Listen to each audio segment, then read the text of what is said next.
Hi mobile నెంబర్లో ఆ number ఇక్కడ ఉండకూడదు, ఈ నెంబర్ అక్కడ ఉండకూడదు. ఈ నెంబర్ ఉన్నట్లయితే అప్పులు పాలైపోతారు, ఆ నెంబర్ ఉన్నట్లయితే యాక్సిడెంట్లు అయిపోతాయి, ఈ నెంబర్ ఉన్నట్లయితే మీకు హెల్త్ ప్రాబ్లమ్స్ వచ్చేస్తాయి. 46 ఉంటే మీరు కుబేరులు అయిపోతారు, 456 ఉంటే అపర కుబేరులు అయిపోతారు. ఇవన్నీ నిజాలనా? No, these all are trash for your cash. What is reality? ఈ వీడియో కంప్లీట్ గా చూడండి. కంప్లీట్ గా చూసిన తర్వాత మీకు ఉన్నటువంటి ప్రతి ఒక్క డౌట్ క్లియర్ అవుతుంది. క్లియర్ అయిన తర్వాత ఈ వీడియోని మన ఆంధ్రాలో ఉన్నటువంటి, తెలంగాణలో ఉన్నటువంటి తెలుగు ప్రజలందరికీ కూడా షేర్ చేయండి.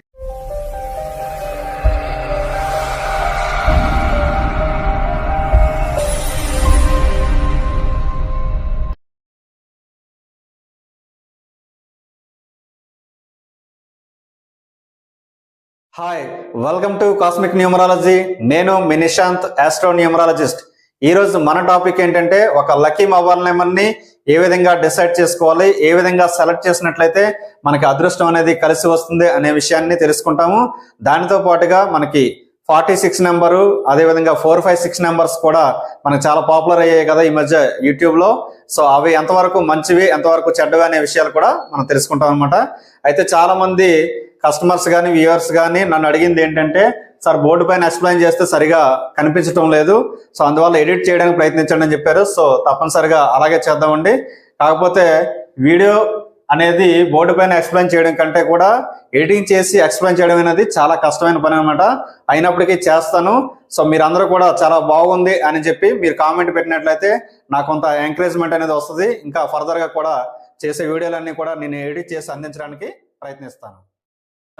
నా యొక్క విన్నపం ఏంటంటే, ఇక్కడ నుంచి వచ్చేటువంటి ప్రతి వీడియో కూడా ఒక బుల్లెట్ లాంటి వీడియో అనమాట న్యూమరాలజీలో. అందుకని మీరు ఏం చేయాలంటే, ఈ ఛానల్ ఇంతవరకు ఎవరైనా సబ్స్క్రైబ్ చేసుకోకుండా ఉంటే కనుక ప్లీజ్ సబ్స్క్రైబ్ చేసుకోండి. నెక్స్ట్ వీడియోస్ అన్ని కూడా మనకి చాలా ఇంపార్టెంట్ వీడియోస్ వస్తూ ఉంటాయి. సో ఈ రోజు మన సబ్జెక్ట్ ఏంటంటే, లక్కీ మొబైల్ ని ఏ విధంగా డిసైడ్ చేసుకోవాలి. సో ఈ లక్కీ మొబైల్ ని డిసైడ్ చేసుకునే కంటే ముందు కొన్ని విషయాలు మనం తెలుసుకోవాలి. అవేంటంటే, మనకి 3గా ఫార్ములా అనేది ఒక ఫార్ములా ఉంటుంది. ఈ ఫార్ములా ఏంటంటే, మనకి ఈ 3గా ఫార్ములాలో 3 గాస్ వస్తాయి అనమాట. వరుసగా మనం చూసినట్లయితే ఈ 3గా ఫార్ములాలో నెంబర్ 1 ఏంటంటే గ్రహబలం. ఈ గ్రహబలంలో మనకి ఆస్ట్రాలజీ, న్యూమరాలజీ, పామిస్ట్రీ ఈ 3 ఉంటాయి. ఈ గ్రహబలం అనేది ఒక మనిషి పైన 70% వరకు ఎఫెక్ట్ అనేది చూపిస్తుంది అనమాట. నెక్స్ట్ మనం చూసినట్లయితే గృహబలం, సెకండ్ పాయింట్ గృహబలం. ఈ గృహబలం అనేది అంటే వాస్తు. ఈ వాస్తు అనేది 20% వరకు ఒక మనిషి పైన ప్రభావితం చూపిస్తుంది.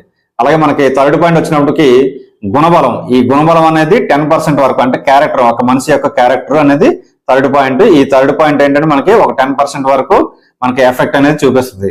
కానీ మనకి చాలా మంది పెద్దలు వాదిస్తున్న విషయం ఏంటంటే, ఈ గుణబలం బాగుంటే చాలు, గ్రహబలం కానీ లేదంటే గృహబలం కానీ రెండు అవసరం లేదనేది. సో దానికి నేను కూడా యాక్సెప్ట్ చేస్తాను. కానీ దానికంటే ముందుగా ఇంకా విషయం ఏంటంటే, తెలుసుకోవాల్సిన విషయము, ఈ గుణబలం బాగాలన్నా సరే అక్కడ గ్రహబలం, ఇక్కడ గృహబలం రెండు బాగుండాలి. ఎందుకంటే ఆ రెండు కూడా మళ్ళీ ఈ గ్రహం మీదే డిపెండ్ అయి ఉంటాయి. ఫర్ ఎగ్జాంపుల్, ఒక మనిషి యొక్క క్యారెక్టర్ ఏ విధంగా ఉంటుంది అనేది తెలుసుకోవాలంటే మనకి ఏం అవసరం అవుతాయి? ఒక లగ్నము, ఒక నక్షత్రము, ఒక రాశి, లేదా ఒక రూలింగ్ నెంబరు అంటే బర్త్ నెంబరు. సో ఈ 4 కూడా మనకి డిపెండ్ అవుతుంది. ఈ గుణబలం అనేది కూడా ఈ 4 పైన డిపెండ్ అయ్యే మనకు వస్తుంది. అంటే ఫర్ ఎగ్జాంపుల్, మనం ఈ వ్యక్తి ఈ నక్షత్రంలో పుట్టాడు కాబట్టి ఈ లక్షణాలు ఉన్నాయి, ఈ తేదీలో పుట్టాడు కాబట్టి ఈ లక్షణాలు ఉన్నాయి అనేది మనం జనరల్ గా చెప్పుకునే విషయం. సో దాన్ని బట్టి మనకు అర్థమయ్యేది ఏంటి? కంప్లీట్ గా ఈ గుణబలం కూడా మళ్ళీ దాని మీదే, ఏదైతే ఉందో మనకి గ్రహబలం మీదే డిపెండ్ అయి ఉంటుంది అనమాట. అంటే ఒకదానికొకటి ఇంటర్లింక్ అయి ఉంటాయి. సో అదే విధంగా గృహబలం తీసుకున్నాం అనుకోండి, గృహబలం కూడా వాస్తు అనేది దేని మీద డిపెండ్ అయి ఉంటుంది? సో అది కూడా మళ్ళీ గ్రహబలం మీద డిపెండ్ అయి ఉంటుంది. ఎందుకంటే మనకి ఎవరికైనా ఒక వ్యక్తికి ఏ దిక్కు కలిసి వస్తుందని తెలుసుకోవాలనుకోండి. ఫర్ ఎగ్జాంపుల్, ఈ నక్షత్రం తాలూకు వ్యక్తికి ఈ దిక్కు కలిసి వస్తుంది, లేదా ఈ తేదీలో పుట్టాడు ఈ దిక్కు కలిసి వస్తుంది, లేదా డెస్టినీ నెంబర్ ఇది, ఈ దిక్కు కలిసి వస్తుంది అనే విషయాన్ని మనం జనరల్ గా చెప్పుకుంటాం. లేదంటే ఈ రాశిలో పుట్టాడు అందువల్ల ఈ దిక్కు కలిసి వస్తుంది. సో ఈ వివరాలన్నీ కూడా నేను ఇంకా ఫర్దర్ గా చెప్తూ ఉంటాను అనమాట, దిక్కుల గురించి చెప్పేటప్పుడు ఏది ఎంత ఎఫెక్ట్ ఉంటుంది అనేది. సో ఈ విధంగా మనం చూసుకున్నప్పుడు అది కూడా మళ్ళీ ఎక్కడ మనకి గ్రహబలం మీదే డిపెండ్ అయి ఉంటుంది అనమాట. సో అందువల్ల ఈ గ్రహబలం అనేది చాలా స్ట్రాంగ్. ఫర్ ఎగ్జాంపుల్, ఈ దిక్కుకి ఈ ప్లానెట్ వర్క్ చేస్తుందని మనం చెప్తూ ఉంటాం. ఫర్ ఎగ్జాంపుల్, నార్త్ తీసుకోండి, 5 అంటే బుధుడు మనకి, అంటే మనకి మెర్క్యూరీ అనేది దాని యొక్క ఎఫెక్ట్ ని చూపిస్తుంది. సో అక్కడ కూడా మన ప్లానెట్ మళ్ళీ మన వర్క్ చేస్తుంది. సో ఓవరాల్ గా చూసుకున్నప్పుడు ఏమైందంటే, ప్లానెట్ అంటే మనకి గ్రహబలం యొక్క అంటే ప్లానటరీ యొక్క ఫోర్స్ ఎక్కువగా ఒక మనిషి పైన, జీవితం పైన ఎక్కువగా ప్రభావితం చేస్తుంది. అది ఎఫెక్ట్ కూడా చూపిస్తుంది అన్నమాట. ఇప్పుడు మనం చూసాం కదండి, ఒక మనిషి యొక్క జీవితం పైన వేటి యొక్క ప్రభావం ఎంతవరకు ఉంటుందనేది. ఇప్పుడు మనం ఏం చేద్దామంటే సింపుల్ గా బేసిక్ న్యూమరాలజీలో ఒక లక్కీ మొబైల్ నెంబర్ ని ఏ విధంగా డిసైడ్ చేయాలనేది చూద్దాం అనమాట. ఒక ఎగ్జాంపుల్ తీసుకుందాము. ఆ ఎగ్జాంపుల్ 4/9/2008 ఒక డేట్ ని తీసుకున్నట్లయితే ఈ 4/9/2008 ని మనం యాడ్ చేసినట్లయితే 4 + 9 13 అవుతుంది, 13 + 2 15 అవుతుంది, 15 + 8 23 అవుతుంది. ఈ 23 అంటే మళ్ళీ 2 + 3 మనకు 5 అవుతుంది. అంటే డెస్టినీ 5 అయింది. ఇక్కడ రూలింగ్ నెంబర్ చూసినట్లయితే 4 అయింది. అంటే ఈ 4-5 కాంబినేషన్ అనమాట. ఈ 4-5 కాంబినేషన్ లో మనకు సింపుల్ బేసిక్ న్యూమరాలజీ ద్వారా ఏంటంటే ఈ రెంట్లకి అవదానికి ఒకటి ఫ్రెండ్స్ కాబట్టి డైరెక్ట్ గా మనకు డెస్టినీ మెయిన్ కాబట్టి మనం డెస్టినీ మీద ఆధారపడి సింపుల్ గా డెస్టినీకి సంబంధించిన నెంబర్స్ లో ఏదో ఒక నెంబర్ తీసుకుంటాం. అప్పుడు మనకి 5 సంబంధించిన నెంబర్స్ ఏముంటాయి? 23, 32, 41, 50, 59. సో ఈ 59 నెంబర్స్ వరకు మనకి ఏదో ఒక నెంబర్ గుడ్ నెంబర్ ఏదో ఒకటి వచ్చేటట్టు చూసుకొని మొబైల్ నెంబర్ సెలెక్ట్ చేసుకుంటాం. ఇది సింపుల్ బేసిక్ న్యూమరాలజీలో. ఒకవేళ అందులో ఏమైనా బ్యాడ్ నెంబర్స్ ఉన్నాయనుకోండి, ఇప్పుడు ఈ 23 నుంచి 59 వరకు 5 నెంబర్స్ చెప్పుకున్నాం కదా, ఈ నెంబర్స్ లో ఏమైనా బ్యాడ్ నెంబర్స్ ఉన్నాయనుకోండి అవి రిమూవ్ చేసేసి మిగతా గుడ్ నెంబర్స్ ని మనం ఒక లక్కీ మొబైల్ నెంబర్ కింద తీసుకోవచ్చు అనమాట. అలా కాకుండా ఒక్కొక్కసారి డిఫరెంట్ మనకి డేట్ ఆఫ్ బర్త్ కూడా కనిపిస్తూ ఉంటాయి అనమాట జనరల్ గా. అప్పుడు ఏంటంటే ఫర్ ఎగ్జాంపుల్ ఒక డేట్ ఆఫ్ బర్త్ తీసుకున్నాం అనుకోండి 1/9/2003. ఈ 19 యాడ్ చేస్తే 10 అవుతుంది, 10 + 2 ఏమో 12 అవుతుంది, 12 + 3 ఏమో 15 అవుతుంది. ఈ 15 అంటే 1 + 5 మళ్ళీ 6 అవుతుంది. ఇక్కడ రూలింగ్ నెంబర్ చూసినట్లయితే మనకి బర్త్ నెంబర్ 1 అయింది, డెస్టినీ నెంబర్ చూసినట్లయితే 6 అయింది. సో ఈ 1-6 ని మనం న్యూమరాలజీలో డెడ్ యాంటీ నెంబర్స్ అంటాము. బేసిక్ న్యూమరాలజీలో అయితే ఎనిమీ నెంబర్స్ అంటాం. రెండు ఒకటే మీనింగ్. సో ఈ 1-6 ఎప్పుడైతే వచ్చిందో అప్పుడు ఫోన్ నెంబర్ మనం 6 టోటల్ లో తీసుకోవడానికి వీలు లేదు. ఎందుకంటే ఒకదానికి ఒకటి మనకి పత్రం రూలింగ్ నెంబర్ కి ఎప్పుడైతే యాంటీ అయిందో అప్పుడు మనం తీసుకోవడం వీలు లేదు. అప్పుడు ఏం చేయాలంటే ఈ రెండింటికి ఇంక్లూడింగ్ గా అంటే ఉమ్మడిగా ఉన్నటువంటి ఒక మంచి నెంబర్ ని మనం సెలెక్ట్ చేసుకోవాలన్నమాట. ఈ రెండింటికి ఉమ్మడిగా ఉన్నటువంటి గుడ్ నెంబర్స్ ఏమైనా ఉన్నాయంటే 4, 5, 9 వస్తాయి అనమాట.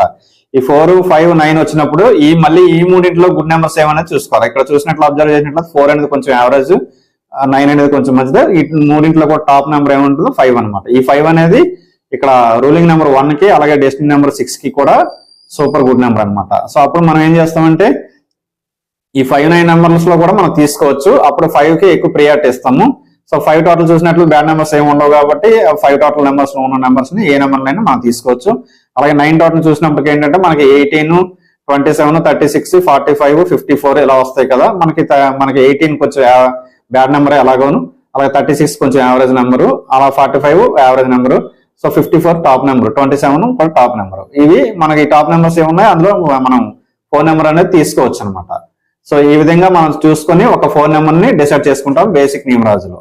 అలా కాకుండా మనకి ఆస్ట్రో న్యూమరాలజీ ద్వారా మనం ఒక ఫోన్ నెంబర్ డిసైడ్ చేయాలంటే ఏం చేయాలంటే మనం కంప్లీట్ గా మన లక్కీ నెంబర్స్ ముందు తెలుసుకోవాలి. ఈ లక్కీ నెంబర్స్ తెలుసుకోవాలంటే మన బర్త్ వైబ్రేషన్ తెలియాలి. ఈ బర్త్ వైబ్రేషన్ తెలియాలంటే మనకి ఇండెక్స్ అనేది చాలా అవసరం అనమాట. ఇండెక్స్ అనేది ఏంటంటే రాశి లేదా లగ్నం, లగ్నం లేదా రాశి ఏదైనా ఒకటే. అంటే మనకి లగ్నం లేదా రాశిని తీసుకొని వాటి తాలూకా నెంబర్స్ తీసుకుంటాము. అలాగే రూలింగ్ ప్లానెట్ తీసుకుంటాం అంటాం. మనం ఒకసారి ఎప్పుడైనా సరే ఒక బేబీ కిందకి వస్తున్నాడంటే భూమిపై జన్మిస్తున్నాడంటే మనకి నియరెస్ట్ గా 7 ప్లానెట్స్ అనేవి మనకి చాలా నియరెస్ట్ గా ఉంటాయి. అందులో ఏంటంటే లగ్నం యొక్క సబ్ లార్డు, సబ్ లార్డు, అలాగే రాశి లార్డు, స్టార్ లార్డు, అలాగే రాశి యొక్క స్టార్ లార్డు, రాశి లార్డు, అలాగే డే లార్డు. ఈ 7 ప్లానెట్స్ తాలూకా మళ్ళీ టోటల్ చేసుకొని ఆ వైబ్రేషన్స్ టోటల్ చేసుకొని ఒక సింగిల్ డిజిట్ చేసినట్లయితే మనకి ఏం వస్తుందంటే ఆర్పి వస్తుంది అనమాట. రూలింగ్ ప్లానెట్, రూలింగ్ మూల గ్రహం అంటారు దీన్ని. సో ఎప్పుడైతే ఇవి మనకి ఇండెక్స్ వచ్చింది, అదే విధంగా మనకి ఆర్పి వచ్చింది. ఇండెక్స్ ఆర్పిని మళ్ళీ మనం ఈ రెండింటిలో యాడ్ చేసుకున్నట్లయితే మనకి ఎన్వి అనేది రావాలన్నమాట. ఈ ఎన్వి అంటే ఏంటంటే నేమ్ వైబ్రేషన్. ఈ నేమ్ వైబ్రేషన్ కూడా మనం క్యాలిక్యులేషన్ చేసుకోవాలి. సో అప్పుడు మనకి ఇక్కడ లక్కీ నెంబర్స్ అనేవి వస్తాయి. ఇక్కడ 3 ఫార్ములాస్ ఉంటాయన్నమాట. ఈ 3 ఫార్ములాస్ ఏంటంటే ఏ రెండింటిని యాడ్ చేసినా సరే ఇంకోటి రావాలన్నమాట. ఫర్ ఎగ్జాంపుల్ ఇక్కడ మనం అబ్జర్వ్ చేసినట్లయితే ఇండెక్స్ ప్లస్ ఆర్పి వేసుకున్నాం అనుకోండి ఎన్వి రావాలి, అంటే నేమ్ వైబ్రేషన్ రావాలి. లేదా ఇండెక్స్ ప్లస్ ఎన్వి వేసుకున్నాం అనుకోండి రూలింగ్ ప్లానెట్ రావాలి. లేదా ఆర్పి ప్లస్ ఎన్వి వేసుకున్నాం అనుకోండి ఇండెక్స్ రావాలన్నమాట. సో అందువల్ల మనం ఈ మూడింటిని ఎలా క్యాలిక్యులేట్ చేయాలనేది మనం ఇప్పుడు చూద్దాము. ఒక ఎగ్జాంపుల్ గా అంటే ఇండెక్స్ కిని ఆర్పి కిని మనం వాల్యూస్ వేసుకొని ఒకసారి చూద్దాం. మనం లగ్నాన్ని 5 నెంబర్ కింద తీసుకున్నాము, అంటే మెర్క్యూరీ. అలాగే రాశి కుజుడు వచ్చాడు, కుజుడికి మనం 6 వేసుకుంటాం వైబ్రేషన్. అదేవిధంగా రూలింగ్ ప్లానెట్ 8 వచ్చిందని అనుకున్నాం అనమాట. అంటే ఇండెక్స్ ఏమో 5/6 వచ్చింది, 5 లేదా 6 వచ్చింది, ఆర్పి ఏమో 8 వచ్చింది. ఇప్పుడు ఇక్కడ మన ఎన్వి కనుక్కోవాలన్నమాట, నేమ్ వైబ్రేషన్ కనుక్కోవాలన్నమాట. అంటే ఈ మూడింట్లో ఏ రెండు కలిపినా ఇంకో దానికి ఈక్వల్ అవ్వాలి. అప్పుడు మనం అబ్జర్వ్ చేసినట్లయితే ఇప్పుడు లగ్నం తాలూకు number 5, RP number 5, RP number చూస్తే 8. ఈ 5 కి 8 యాడ్ చేస్తే 13 వస్తుంది. 1 + 3 అంటే 4. ఈ 4 అనేది ఒక నేమ్ వైబ్రేషన్ సరిపోతుంది కాబట్టి 4 ని తీసుకుంటాం. నెక్స్ట్ చూసినట్లయితే మనకి రాశి నెంబర్ 6 వచ్చింది అనమాట. ఈ 6 కి మళ్ళీ 8 కలిపితే అంత వస్తుంది, 14 వస్తుంది. 14 అంటే 1 + 4 5 అవుతుంది. ఈ 5 ని కూడా నేమ్ వైబ్రేషన్ కింద మనం తీసుకుంటాం. నెక్స్ట్ ఇంకా మనం అబ్జర్వ్ చేసినట్లయితే ఈ లగ్నానికి లగ్నానికి ఎంత కలిపితే ఆర్పీ వస్తుంది, ఈ లగ్నానికి ఎంత కలిపితే ఆర్పీ వస్తుంది. అప్పుడు మనం అబ్జర్వ్ చేసినట్లయితే లగ్నం వచ్చి 5 అనమాట, ఇదేమో ఆర్పీ ఏమో 8. అంటే ఈ 5 కి ఎంత కలిపితే 8 వస్తుంది, 3 కాబట్టి ఈ 3ని కూడా నేమ్ వైబ్రేషన్ కి తీసుకుంటాం. అదేవిధంగా రాశికి 6 వచ్చింది. ఈ 6 కి ఎంత కలిపితే మళ్ళీ ఆర్పీ వస్తుంది, అప్పుడు 2 కలిపితే 8 వస్తుంది అనమాట. సో ఇది కూడా మనం 2ని కూడా మనం నేమ్ వైబ్రేషన్ కింద తీసుకుంటాం. అదే ఇప్పుడు ఏంటంటే మనకి ఆర్పీకి ఎంత కలిపితే లగ్నం వస్తుంది, ఆర్పీ ఎంత మనకి 8. అలాగే మనకి లగ్నం చూసుకున్నట్లయితే 5. ఈ 8కి ఎంత కలిపితే 5 వస్తుంది, 6 కలిపితే 5 వస్తుంది. అంటే ఈ 6 అంటే 8 + 6 అంటే 14 అయింది. 1 + 4 5. అప్పుడు మనం ఈ 6 ని కూడా మళ్ళీ మన నేమ్ వైబ్రేషన్ కింద తీసుకోవచ్చు అనమాట. అలాగే మనకి ఆర్పీకి ఎంత కలిపితే 6 వస్తుంది అంటే రాశి వస్తుంది అనేది చూడాలి. ఇక్కడ మనకి 8 కి మళ్ళీ ఎంత కలిపితే మనకి 6 అనేది వస్తుంది, 7 కలిపితే 6 వస్తుంది. ఎలా అంటే 8 + 7 15, 1 + 5 6. సో అందువల్ల ఏంటంటే మళ్ళీ ఈ 8 కి మనం 6 కలుపుతుంటే 7 కలుపుతుంటే అంటే ఈ 8 కి మనం 7 కలిపినప్పుడు 6 వస్తుంది అనమాట. అంటే ఈ 7 ని కూడా మనం నేమ్ వైబ్రేషన్ కింద తీసుకుంటాం. ఇప్పుడు మనకి టోటల్ గా చూసినట్లయితే మనకి నేమ్ వైబ్రేషన్ కింద 4, 5, 3, 2, 6, 7 వచ్చాయి. అంటే 2, 3, 4, 5, 6, 7 వరుసగా. సో ఈ 2, 3, 4, 5, 6, 7 వచ్చాయి అనమాట వరుసగా. అయితే మనం ఈ పర్సన్ యొక్క డేట్ ఆఫ్ బర్త్ మనం అబ్జర్వ్ చేసినట్లయితే మనకి ఏంటంటే 1/5/2005 అనుకుందాం. ఈ 1/5/2005 అయితే మనకి ప్యాటర్న్ లో చూసినట్లయితే 1/5 మామూలు వస్తుంది, 2005 కాబట్టి 7 వేసుకుంటాము. సో ఈ మొత్తం యాడ్ చేసినట్లయితే 1, 5, 7 యాడ్ చేసినట్లయితే 13 వస్తుంది. 13 అంటే 1 + 3 అంటే 4 అవుతుంది. సో ఇతని డెస్టినీ 4 నెంబర్ కాబట్టి ఈ నెంబర్ యొక్క హార్మోనిక్స్ చూసినట్లయితే 248. ఈ 248 ఇందాక మనం ఏదైతే క్యాల్కులేషన్ చేసుకున్నామో లక్కీ నెంబర్స్ కింద బర్త్ వైబ్రేషన్ ద్వారా వచ్చిన నేమ్ వైబ్రేషన్ కి అవన్నీ కూడా ఇతని యొక్క లక్కీ నెంబర్స్ అవుతాయి అనమాట. సో ఇక్కడ మనం అబ్జర్వ్ చేసినట్లయితే 248 లో ఆల్రెడీ 24 అక్కడ కామన్ గా ఉన్నాయి, 8 ఒకటే లేదు కాబట్టి 8 ఒకటే అక్కడ రీప్లేస్ చేస్తాము. అంటే కంప్లీట్ గా మనం చూసినట్లయితే 2, 3, 4, 5, 6, 7, 8 అనేవి ఇతని యొక్క లక్కీ నెంబర్స్. ఇప్పుడు ఆస్ట్రోనమర్ ద్వారా మనం ఒక మొబైల్ నెంబర్ ని ఏ విధంగా డిసైడ్ చేస్తామంటే ఇప్పుడు ఈ లక్కీ నెంబర్స్ ఏవైతే ఉన్నాయో టోటల్ గా మన 10 డిజిట్స్ ఉంటాయి కదా మొబైల్ నెంబర్ లోనే, ఈ 10 డిజిట్స్ ని యాడ్ చేసినట్లయితే ఒక లక్కీ మొబైల్ నెంబర్ అనేది రావాలన్నమాట. అంటే ఈ సింగిల్ డిజిట్ చేయగా ఆ మొబైల్ నెంబర్ యొక్క నెంబర్ ఈ లక్కీ నెంబర్స్ లో ఎక్కడో దగ్గర ఉండాలి. ఈ 2, 3, 4, 5, 6, 7, 8 లో ఎక్కడో దగ్గర ఉండాలి. ఇది ఫస్ట్ రూల్. సెకండ్ రూల్ ఏంటంటే ఈ ఆస్ట్రోనమర్ ద్వారా మొబైల్ నెంబర్ డిసైడ్ చేసేటప్పుడు కంప్లీట్ గా లాస్ట్ 4 డిజిట్స్ ఏవైతే ఉన్నారో ఆ లాస్ట్ 4 డిజిట్స్ యాడ్ చేసినప్పుడు ఆ లాస్ట్ 4 డిజిట్స్ సింగిల్ డిజిట్ చేసుకోగా వచ్చిన నెంబరు మళ్ళీ మనకి హార్మోనీలో ఉండాలి. అంటే ఫర్ ఎగ్జాంపుల్ లాస్ట్ లో 2, 3, 4, 5 ఉన్నాయనుకోండి. ఫర్ ఎగ్జాంపుల్ ఈ 2, 3, 4, 5 యాడ్ చేసినప్పుడు ఎంత వస్తుంది, 2, 3 అంటే 5 అవుతుంది, 5 + 4 అంటే 9 అవుతుంది, 9 + 5 అంటే 14 అవుతుంది, 14 అంటే 5 అవుతుంది. ఈ 5 ఇందులో ఉందా లేదనేది చూసుకోవాలి ఇందులో మనకి హార్మోనిక్స్ లో. సో హార్మోనిక్స్ లో లేదు కాబట్టి అది సూట్ అవ్వదు. అంటే మీకు లక్కీ నెంబర్ వచ్చినప్పటికీ కూడా ఈ మన హార్మోనిక్స్ లో లేదు కాబట్టి అది సూట్ అవ్వదు అనమాట. ఈ హార్మోన్ అనేది మనం చూసుకోవాలి. ఇంకా థర్డ్ రూల్ ఏంటంటే కంప్లీట్ గా మనకి లాస్ట్ 4 డిజిట్స్ అసెండింగ్ ఆర్డర్ లో ఉండాలన్నమాట. అంటే ఆరోహణ క్రమంలో ఉండాలి. ఈ లాస్ట్ 4 డిజిట్స్ ఇందా మనం చెప్పుకున్నాం 2, 3, 4, 5 అని ఒకదానికి మించి ఇంకోటి పెద్దగానే ఉంది. సో అది పర్ఫెక్ట్ గానే ఉందని చెప్పొచ్చు అనమాట. అది మన 2, 3, 4, 5 కానీ లాస్ట్ లో లేదంటే 1, 3, 6, 9 కానీ 1, 3, 5, 6 కానీ సో ఇలాంటి నెంబర్స్ ఏదైనా సరే మనకి రైజింగ్ లో ఉన్నట్టే. అంటే లాస్ట్ దానికంటే అంటే ఈ 4 నెంబర్స్ లో ఫస్ట్ దానికంటే రెండోది ఎక్కువగా ఉండాలి, రెండో దానికంటే మూడోది ఎక్కువగా ఉండాలి, మూడో దానికంటే నాలుగోది ఎక్కువగా ఉండాలి. ఇది మనకి ఆస్ట్రోనమర్ ద్వారా ఉన్నటువంటి 3 ఫార్ములాస్ అనమాట ఒక లక్కీ మొబైల్ నెంబర్ ని డిసైడ్ చేసుకోవడానికి. మనం తెలుసుకోవాల్సిన విషయం ఏంటంటే ఇక్కడ చాలా మంది నన్ను అడుగుతున్న విషయం ఏంటంటే సార్ మేము 46 నెంబర్ ని 1,10,000 పెట్టుకున్నాము, తర్వాత ఇంకొంతమంది ఏమో 47,000 కొన్నారట, ₹1 లెస్ 46,999 ఎంతో. ఇంకొకరు కొంతమంది ఏమో 30,000 కొన్నారంట. సో ఈ మొబైల్ నెంబర్ ని మనం కొనాలా లేదా, అంత అమౌంట్ ఖర్చు చేయాలా లేదా అనేది మనం డిస్కస్ చేసుకున్నట్లయితే అసలు మొబైల్ నెంబర్ ని ఒక ఫ్యాన్సీ నెంబర్ ని మనం ఎందుకు తీసుకోవాలి? జనరల్ గా ఇది ఎక్కడ స్టార్ట్ అయిందంటే ఏదైనా ఒక ఫర్మ్ ఎవరైనా సరే ఎస్టాబ్లిష్ చేశారనుకోండి, స్టార్ట్ చేశారనుకోండి, అప్పుడు వాళ్ళు ఏం చేసేవారంటే ఒక ఫ్యాన్సీ నెంబర్ తీసుకుంటే 10 మంది చెప్పడానికి బాగుంటుంది కదా అనే ఉద్దేశంతో ఏంటంటే సింపుల్ గా ఉంటుంది, అందరికి క్యాచీగా ఉంటుంది. ఈ నెంబర్ ఎవరిదని చూడగానే మనకి ఈ ఫర్మ్ రా అని చెప్పుకోవచ్చు అనే ఉద్దేశంతో స్టార్టింగ్ లో ఏం చేశారంటే ఫ్యాన్సీ నెంబర్ కింద తీసుకునేవారు అనమాట. సో దానికోసం ఈ ఫ్యాన్సీ నెంబర్ అనేది వచ్చింది. యాక్చువల్ గా వచ్చిన తర్వాత ఏం చేశారంటే జనాలందరూ కూడా దాన్ని ఆకర్షించడం మొదలు పెట్టారు అనమాట. దాన్నే ఇప్పుడు మన న్యూమరాలజిస్టులు అందరూ కూడా క్యాచ్ చేసుకొని ఇంత అమౌంట్ అని పెట్టేసి అమ్మడం అనేది జరుగుతుంది. అయితే మొబైల్ నెంబర్ కోసం అంత అమౌంట్ పెట్టాల్సిన అవసరం లేదు. ఎటువంటి పరిస్థితుల్లో కూడా వేల రూపాయలు ఇవ్వాల్సిన అవసరం లేదు, అలాగే లక్షల రూపాయలు ఇవ్వాల్సిన అవసరం కూడా లేదు. సింపుల్ గా మనకి లక్కీ నెంబరు, హార్మోనీ నెంబర్లో మనకి రేజింగ్ ఉండేటట్టు చూసుకుంటే చాలు. అసలు ఈ మొబైల్ నెంబర్ కి మనం అంత ఎక్కువగా ప్రియారిటీ ఇవ్వాలా లేదా అనే విషయాన్ని తెలుసుకోవాలంటే ముందుగా మనం ఒక 5 నెంబర్స్ గురించి డిస్కస్ చేసుకోవాలి. అవేంటంటే 1 name number, 2 vehicle number, 3 house number, 4 mobile number, 5 and bank account number. So ఈ 5 నెంబర్స్ అనేవి చాలా ఇంపార్టెంట్ అనమాట. మనకి ఈ 5 నెంబర్స్ లో నేమ్ నెంబర్ అనేది అన్నిటికంటే టాప్. ఎందుకంటే మనల్ని ఎవరైనా సరే ఒక ఇండికేట్ చేసి పిలవాలి అంటే పలానా వ్యక్తి వెళ్తున్నాడు అని చెప్పాలంటే ముందుగా మనం పేరు పెట్టే పిలవాలి. సో ఆ పేరు అనేది చాలా ఎక్కువ ఎఫెక్ట్ ఇస్తుంది. అందువల్ల మనకు దానికే 75 మార్క్స్ అనేది ఇవ్వడం జరిగింది. 75% మనకి నేమే ఎక్కువగా ఎఫెక్ట్ అనేది ఉంటుంది అనమాట. నెక్స్ట్ మనం చూసినట్లయితే వెహికల్ నెంబర్.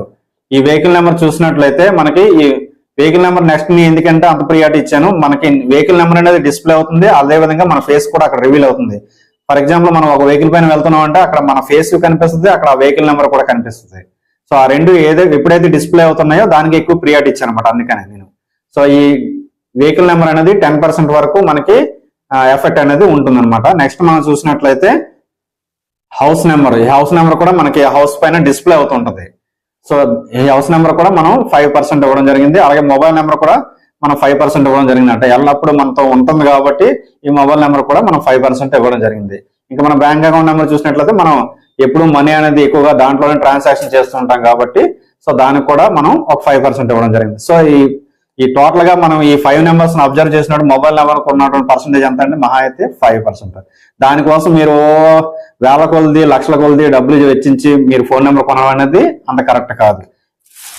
ఇంకా చాలా మంది నన్ను అడుగుతున్న క్వశ్చన్స్ ఏంటంటే సార్ ఇది 46 number and 456 numbers top numbers అని అడుగుతున్నారు. చెప్పుకోవాలనుకుంటే ఈ 46 ని మనం యూనివర్సల్ నెంబర్ గా చెప్తున్నారు. యూనివర్సల్ నెంబర్స్ అన్ని యూనివర్సల్ నెంబర్సే. ఇప్పుడు good numbers universal numbers, bad numbers కూడా యూనివర్సల్ నెంబర్స్. ఏది యూనివర్సల్ నెంబర్ కాదు చెప్పండి? ప్రతి నెంబర్ యూనివర్స్ నుంచే మనకు వచ్చిందే. బ్యాడ్ నెంబర్స్ యూనివర్స్ లేకుండా మనకు బ్యాడ్ ఎఫెక్ట్ ఎలా కలిగిస్తాయి? గుడ్ నెంబర్స్ యూనివర్స్ లేకుండా మనకు గుడ్ ఎలా కలిగిస్తాయి? థింకింగ్ చేయండి మీరే, నేను అన్నాను కాదు. ప్రతిదీ కూడా యూనివర్సల్ నెంబరే. ఇక్కడ గుడ్ నెంబర్స్ యూనివర్సల్ నెంబర్సే, బ్యాడ్ నెంబర్స్ యూనివర్సల్ నెంబర్సే. మనకి ఏది షూట్ అవుతుంది అనేది మనం చూసుకోవాలన్నమాట జాగ్రత్తగా. ఫర్ ఎగ్జాంపుల్ వీళ్ళు చెప్పారు 46 నెంబర్ గుడ్ నెంబర్, అందుకని మేము వాడేసాము కానీ ఎటువంటి రిజల్ట్ లేదనేసి. సో ఒక పర్సన్ యొక్క డేట్ ఆఫ్ బర్త్ తీసుకుని మనం ఎగ్జాంపుల్ కింద చూద్దాం అనమాట. చూసినట్లయితే ఒక పర్సన్ యొక్క డేట్ ఆఫ్ బర్త్ మనం 7/2/1999 అనుకుందాం. ఇక్కడ ప్యాటర్న్ వేసుకుందాం. ఫస్ట్ 7 కి 7 వేసుకుంటాము, 2 కి 2 వేసుకుంటాము, ఎందుకంటే రెండు సింగిల్ డిజిట్ లో ఉన్నాయి కాబట్టి. 1999 ని మనం యాడ్ చేసుకున్నట్లయితే మనకి 28 వస్తుంది. 28 అంటే 1. ఈ 7 to 1 మనకి ఎంత అవుతుందండి? మళ్ళీ 10 అవుతుంది. 10 అంటే 1 + 0 మళ్ళీ మనకి 1 వస్తుంది. సో ఈ లాస్ట్ లో మనకి ఇది చూసినట్లయితే అంటే 37 అయింది అనమాట. ఏది మన డెస్టినీ. సో ఈ 37 అంటే 1 కదా వస్తుంది. సో 7, 1 కాంబినేషన్ మనకు వచ్చింది. సో ఇప్పుడు మనం ఏదైతే మనం 46 అని అనుకున్నామో ఒక వ్యక్తి యొక్క మొబైల్ నెంబర్ ని ఈ రెంట్ల కింద మనం రీప్లేస్ చేద్దాం. ఈ రీప్లేస్ చేసేటప్పుడు ఏంటంటే రూలింగ్ నెంబర్ కింద ఫస్ట్ నెంబర్ వేసుకోవాలి, మొబైల్ నెంబర్ లో ఉన్నటువంటి సెకండ్ నెంబర్ నేమో డెస్టినీ కింద వేసుకోవాలి. ఈ మొబైల్ నెంబర్ లో ఉన్నటువంటి ఈ 4 ని 7 కింద వేసుకుందాము, అదే విధంగా 6 నేమో 1 కింద వేసుకుందాం. ఈ 7 కి 4 ఏమో డెడ్ అంటే అవుతుంది, అలాగే 1 కి 6 ఏమో డెడ్ అంటే అవుతుంది. సో ఈ నెంబర్ అనేది 100% వీళ్ళకి పనికిరాదు. సో అర్థమైంది కదండి. అందువల్ల ప్రతి గుడ్ నెంబరు అందరికీ మంచిది కాదు, ప్రతి చెడ్డ నెంబరు అందరికీ చెడ్డది కాదు. అందువల్ల ఏంటంటే మనం క్లియర్ గా తెలుసుకున్న తర్వాత మాత్రమే ఏదైనా సరే ఒక మొబైల్ నెంబర్ అనేది మనం యూజ్ చేయాలన్నమాట. ఇంకా నెక్స్ట్ చూసినట్లయితే 456 నెంబర్. ఈ 456 నెంబర్ అనేది మంచిదా కాదని అడుగుతున్నారు. సూపర్ నెంబర్ అండి, అందులో డౌట్ ఏమీ లేదు. కాకపోతే మనం ఇంతకుముందు చెప్తున్నాం కదా, అన్ని నెంబర్స్ కూడా మనకి ఏ విధంగా మనకి లక్కీ నెంబర్స్ అవ్వాలి, హార్మోనీ నెంబర్స్ అవ్వాలి, ఎలా రైజింగ్ ఉండాలనేది. సో ఇవన్నింటినీ ఫాలో అయినప్పుడు ఈ 456 నెంబర్స్ మంచివే. కాకపోతే మీకు కంపల్సరిగా కంటిన్యూగా 456 కంటిన్యూగా ఉండాలని రూల్ ఏమీ లేదు. మొబైల్ నెంబర్ లో ఎక్కడ ఉన్నా సరే మనకి లో సీక్రెట్ లో 4, 5, 6 ఫిల్ అయినట్లే. అంటే ఫర్ ఎగ్జాంపుల్ అక్కడక్కడ ఉండొచ్చు, సెకండ్ నెంబర్ లోనో, థర్డ్ నెంబర్ లోనో, ఫోర్త్ నెంబర్ లోనో, లేదంటే 8th, 9th నెంబర్ లోనో కూడా ఉండొచ్చు. దానికి ఏమో కంటిన్యూగా ఉండాలని రూల్ ఏమీ లేదు. కాకపోతే మనం రైజింగ్ నెంబర్ ఏదైతే అనుకున్నామో ఇంతకుముందు ఆ రైజింగ్ లో చూసుకుంటే ఒకవేళ యాప్ట్ అయితే ఓకే, లేదంటే లేదు. అప్పుడు కూడా పనిచేయదు. ఒకవేళ యాప్ట్ కాలేదనుకోండి, 4, 5, 6 లాస్ట్ లో వచ్చి దానికన్నా ముందు ఏదో ఒక నెంబర్ ఉండి ఆ 4 నెంబర్స్ యాడ్ చేసినట్లయితే మళ్ళీ మనకు హార్మోన్ లేదనుకోండి, లాస్ట్ లో 4, 5, 6 ఉన్నా సరే మనకు వేస్టే. సో ఈ 4, 5, 6 అనేది కంటిన్యూగా ఉండాలని రూల్ ఏమి లేదు. ఎక్కడున్నా సరే మన లో సీక్రెట్ లో ఉన్నటువంటి ఆ డయాగనల్ రాజయోగ ఏదైతే ఉందో అది ఫిల్ అవుతుంది. కాబట్టి మీరు ఎవరు టెన్షన్ పడాల్సిన అవసరం లేదు. 4, 5, 6 లాస్ట్ లోనే ఉండాలని రూల్ ఏమి లేదు.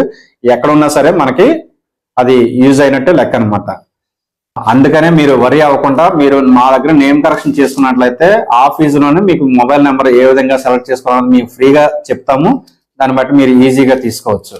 సో ఇదండి ఈ రోజు మొబైల్ నెంబర్ యొక్క కంప్లీట్ డీటెయిల్స్. ఈ వీడియో మీకు నచ్చినట్లయితే లైక్ చేయండి, షేర్ చేయండి, కామెంట్ చేయండి.